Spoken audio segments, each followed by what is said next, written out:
Okay mga sir, good morning. Yan, sa JJQ Machine Shop. Ayan po at meron po ngayon na gawa dito, Super Ringo. Ayan, pare, sa likod.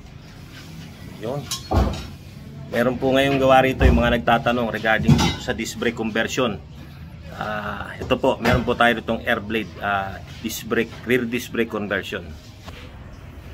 Okay, yan po. Yan po yung gawa. Okay, hindi po kami naghihinang sa aluminum. Naka-bracket po kami ng bakal. Yan po, nasa likod po, malinis po, hindi po kita. Yan po, nakaaka po yung bakal sa likod. Yan po yung disc brake conversion natin. The same time, ito pong air blade ay na-convert din po ito sa Aerox. Yan, naka-Aerox mags na siya. Bukod sa Aerox mags, disc brake conversion pa. Ayun, no. Sa mga namumblema po dyan sa disc brake conversion at Aerox conversion, dito po, dali nyo po sa JJQ Machine Shop. Ayan po yung gawa sa likod. Hindi pa po nalilinis yan. Hindi pa nalagay. Ito, tornilyohan po ito ng tambucho. Ayan po yung disc brake conversion natin sa likod ng air blade. Pwede rin po ito sa click. Ayan, yan din po ang procedure natin. Ayan po. Tingnan nyo po mahigit. Sentro-sentro po yan. Ayan o, free wheel siya o.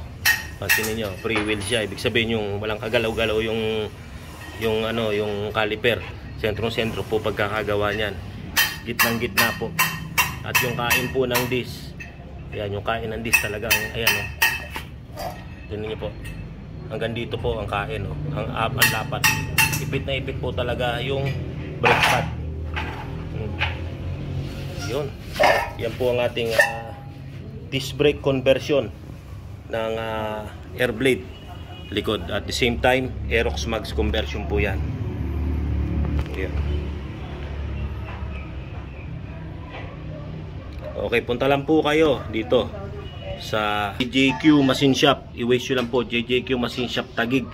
At ito po yung pangalawang branch namin. Dito naman po yan sa Teruel. Dito rin po, katabi rin po ng shop.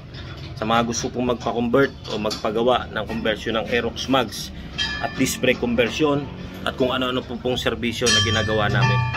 Mga baloktot na shock, tipos, chassis, basag na aluminum, naghihinang po kami yan. Bell group, yan po. At ito yung sa mga disc brake conversion. Ayan po, napakalinis po ng pagkakagawa. Okay po? Yan po. Maraming salamat po.